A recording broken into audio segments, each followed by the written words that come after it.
Breaking news Punganur చిన్నారి ఘటనపై మాటల యుద్ధం కొనసాగుతోంది. చిన్నారి ఆస్ఫియా హత్యపై రాజకీయ దుమారం చెలరేగుతోంది. చిన్నారి మృతిపై సమగ్ర విచారణ చేస్తాము అంటున్నారు ఏపీ హోంమంత్రి అనిత. ఆస్ఫియాను చంపిన వారిని అరెస్ట్ చేస్తామని హోంమంత్రి అనిత చెబుతున్నారు. 6 ఏళ్ల ఆస్ఫియా మృతిపై వైసీపీ రాజకీయం చేస్తోందని ధ్వజమెత్తారు. 6 ఏళ్ల బాలికపై అత్యాచారం జరిగిందనడం సిగ్గుచేటని అంటున్నారు. పొంగనూరు బాలిక మృతిపై మాజీ మంత్రి రోజా దిగ్భ్రాంతిని వ్యక్తం చేశారు. ప్రభుత్వ అసమర్థతతోనే ఆస్ఫియా హత్య జరిగింది అని రోజా అంటున్నారు. సీఎం సొంత జిల్లాలోనే ఆడపిల్లలకు రక్షణ లేదు అని రోజా విమర్శిస్తున్నారు. ఆస్ఫియా తండ్రి అజ్ముతుల్లాతో మాట్లాడారు సీఎం చంద్రబాబు.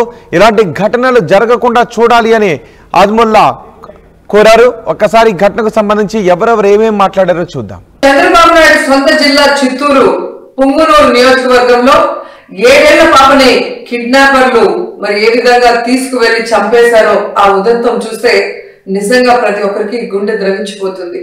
ఆడపిల్లలున్న తల్లిదండ్రులకైతే పిల్లల్ని స్కూల్ కి పంపించాలంటేనే భయం వేస్తుంది. నిజంగా సొంత జిల్లాలో ఇలాంటి ఒక కిడ్నాప్ హత్య జరిగింది అంటే అది చంద్రబాబు నాయుడు గారి అసమర్థత కాదా, ఈ ప్రభుత్వం అసమర్థత కాదా అని నేను అడుగుతున్నా. ఎందుకంటే లాస్ట్ సండే 29వ తేదీన ఆ పాప రాత్రి అదృశ్యమైంది. 4 రోజులు ఆ చుట్టుపక్కల ప్రాంతాల్లోనే ఉన్నా కూడా పోలీసులు పట్టించుకోలేకపోయారు. ఎందుకంటే వారికి నిర్లక్ష్యం. తల్లిదండ్రులు కంప్లైంట్ ఇచ్చినా పోలీసులు పట్టించుకోకపోవడం వల్ల ఆ అమ్మాయి ఆ ఇంటికి 4 కిలోమీటర్ల దూరంలో ఉన్న సమ్మర్ స్టోరేజ్ లో శవమై తేలింది అంటే మరి హోంమంత్రి ఏం చేస్తున్నట్టు, ఈ ముఖ్యమంత్రి ఏం చేస్తున్నట్టు, ఈ డిప్యూటీ ముఖ్యమంత్రి ఏం చేస్తున్నట్టు నేను అడుగుతున్నాను. పొంగనూరు కాన్స్టిట్యున్సీలో పొంగనూరు టౌన్ లో 29వ తారీఖున రాత్రి 7:30 గంటలకి ఒక మైనర్ 6 సంవత్సరాల మైనర్ బాలిక అపహరణ గురవటం మనందరికీ కూడా తెలుసు. అపహరణకి గురైన వెంటనే సుమారుగా రాత్రి 11 గంటల టైంలో వాళ్ళ ఫాదర్ పోలీస్ స్టేషన్ కి వచ్చి కంప్లైంట్ ఇవ్వగా సుమారుగా ఎస్పీ దగ్గర నుంచి డిఎస్పీ లెవెల్ ఆఫీసర్స్ గాని చుట్టుపక్కల సిఐలు ఎస్ఐలు అందరూ కూడా సుమారుగా 2 రోజులుగా దగ్గర 12 టీములను ఏర్పాటు చేసి ఆ అమ్మాయి అపహరణ గురైన అమ్మాయి సజీవంగా దొరకాలి అని చెప్పి చాలా పెద్ద ఎత్తున వాళ్ళందరూ కూడా సెర్చ్ చేయడం మొదలుపెట్టారు, దర్యాప్తు చేయడం మొదలుపెట్టారు, వెతకడం మొదలుపెట్టారు. దురదృష్టవశాత్తు 2వ తారీఖున ఉదయం ఇక్కడ మనకి స్టోరేజ్ ట్యాంక్ లోని ఆ అమ్మాయి శవమై తేలటం అన్నది నిజంగా చాలా బాధాకరమైన విషయం. నిజంగా ఒక తల్లిదండ్రులకి తీరని శోకం అది. ఆ తల్లిదండ్రులకే కాదండి, చుట్టుపక్కల ఉన్న వాళ్ళు ఎవరైనా, మానవత్వం ఉన్న వాళ్ళు ఎవరైనా కూడా అటువంటి సంఘటనల్ని మనం ఎట్టి పరిస్థితుల్లోనే సపోర్ట్ చేయాల్సిన అవసరం లేదు. ప్రతి ఒక్కరు కూడా బాధపడే పరిస్థితి ఈ రోజు మనకు కనిపించింది.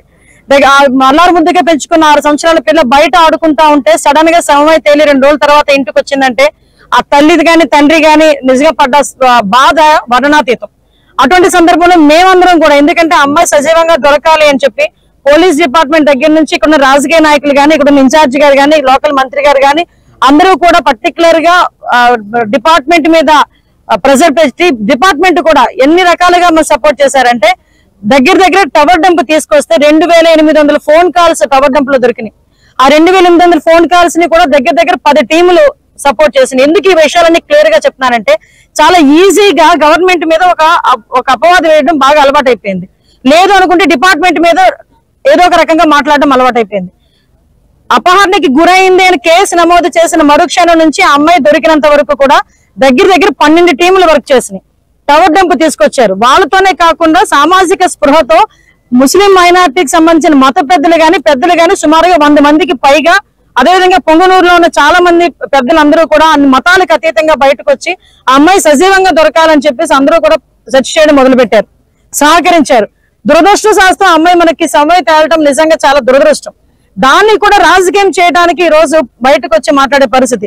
ఆ అమ్మాయి దొరికిన తర్వాత నుంచి నేను కంటిన్యూస్ గా ఎస్పీ గారితో మాట్లాడటం, అఫీషియల్ గా మన సీఎం ఆఫీస్ నుంచి కూడా మాట్లాడటం, మంత్రి గారు గాని, ఇక్కడ లోకల్ ఇన్ఛార్జ్ గారు గాని, ఫరూక్ గారు గాని అందరూ కూడా కంటిన్యూగా ఏమైంది, ఎంతవరకు వచ్చింది, నిందితులను పట్టుకోవడం అంటే ఆ రోజునే ఇంచుమించుగా ఒక 5-6 తీసుకొచ్చి వాళ్ళందరినీ కూడా దర్యాప్తు చేసి ఈ రోజు ఒక 3 అరెస్టు చూపించే పరిస్థితి ఈ రోజు వచ్చాం.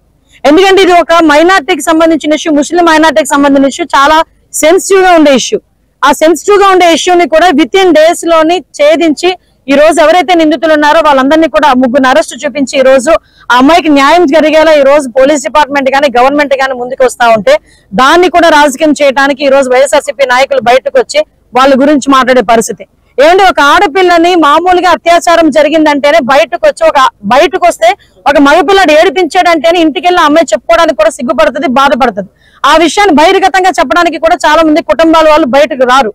అటువంటి ఒక ముస్లిం మైనార్టీ బాలిక చనిపోయి ఆ అమ్మాయిని అక్కడ పడేసిన తర్వాత బయటకు వచ్చి వీళ్ళు అత్యాచారం జరిగిందని సాక్షి టీవీలో ఏ రకంగా వాళ్ళు మాట్లాడగలుగుతున్నారండి? అంటే ఒక మైనర్ బాలిక హత్యను కూడా రాజకీయం చేసి ఆ అమ్మాయిని కూడా వీధిలో పెట్టడానికి ప్రయత్నం చేస్తున్నారు. నేను ఇంత మాట్లాడుతున్నాను కానీ బాలికనే మాట్లాడుతున్నాను కానీ అమ్మాయి పేరుని ఎక్కడ కూడా మేము బయట ప్రస్తావించట్లే. అంటే ఎవరైనా సరే అటువంటిది అత్యాచారం జరిగింది అని చెప్పి వాళ్ళే డిక్లేర్ చేసేసి అమ్మాయి పేరును కూడా బయటకు తీసుకొచ్చి ఈ కుటుంబాన్ని ఇంకా మనోవేదనకి గురి చేసే పరిస్థితి కనిపిస్తా ఉంటే ఎందుకు ఊరుకోవాలి? ఈ రోజు ఇదిగో నా దగ్గర పోస్ట్ మార్టం రిపోర్ట్ ఉంది. సుమారుగా 5 డాక్టర్లు కలిపి సిగ్నేచర్ చేసి ఇచ్చిన పోస్ట్ మార్టం రిపోర్ట్. ఎటువంటి సెక్షువల్ అసాల్ట్ లేదు, ఆ అమ్మాయి బట్టలు కూడా ఎక్కడ కూడా చిరగలేదు, చిన్న గాయం కూడా లేదు. ఆ అమ్మాయిని చంపిన తర్వాతనే నేలలో పడవేయడం జరిగింది అని చెప్పి క్లియర్ గా ఒక పోస్ట్ మార్టం రిపోర్ట్ ఇస్తే దాన్ని కూడా అంటే వీళ్ళేదో పెద్ద డాక్టర్ లాగా, వీళ్ళేదో పెద్ద లాయర్ లాగా, వీళ్ళేదో చంపేశారు, వీళ్ళేదో 4 కలిపి అత్యాచారం చేశారు, 4 రోజులు తర్వాత అమ్మాయి బయటకు వచ్చింది. ఎందుకండి అబద్ధాలు ఆడాల్సిన అవసరం?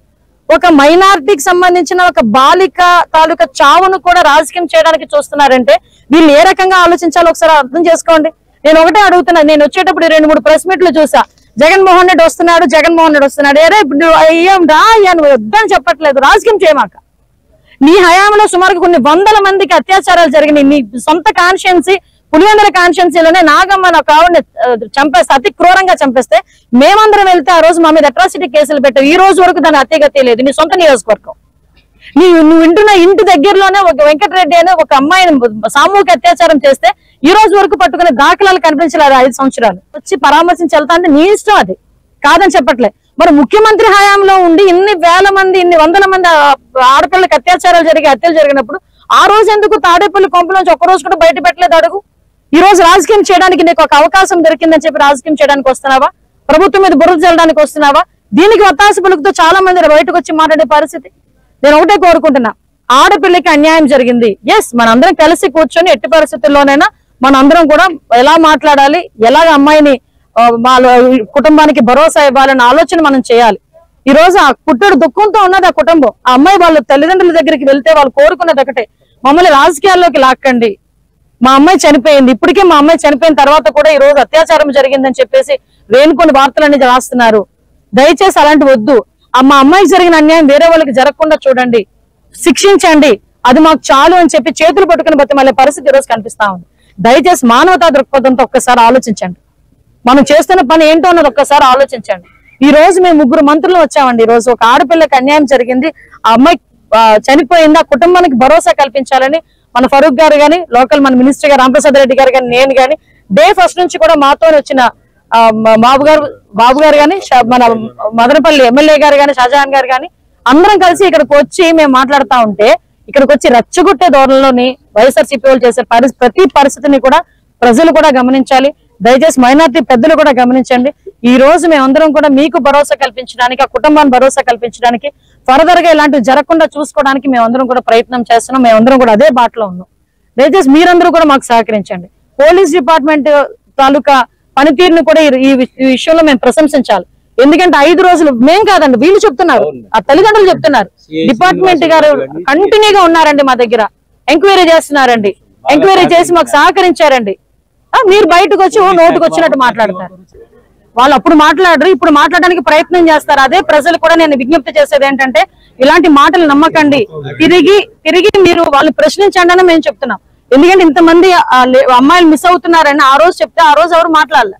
ఈ రోజు ఎక్కడ కూడా అటువంటి సంఘటనలు జరగకుండా, ముఖ్యంగా నేను ఇక్కడికి వచ్చిన తర్వాత ఒక డెమోక్రటిక్ పార్టీకి సంబంధించిన వాళ్ళు కూడా బయటకు వచ్చి, ఈ రోజు కొంతమంది మా ఎమ్మెల్యేలు కూడా కొంతమంది బయటకు వచ్చి ఇక్కడ గాంజా డ్రగ్స్ ఇవన్నీ కూడా విపరీతంగా పెరిగిపోయినాయి, వాటిని కూడా అరికట్టాలని చెప్తే ఎస్పెషల్ మేము దాని మీదే పని మీద ఉన్నాం.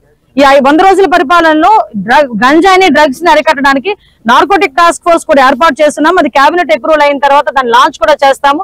గంజా నిర్మూలించడంలోని మేము ఎట్టి పరిస్థితుల్లో ఒక స్టెప్ బ్యాక్ స్టెప్ కూడా మేము వేయట్లే.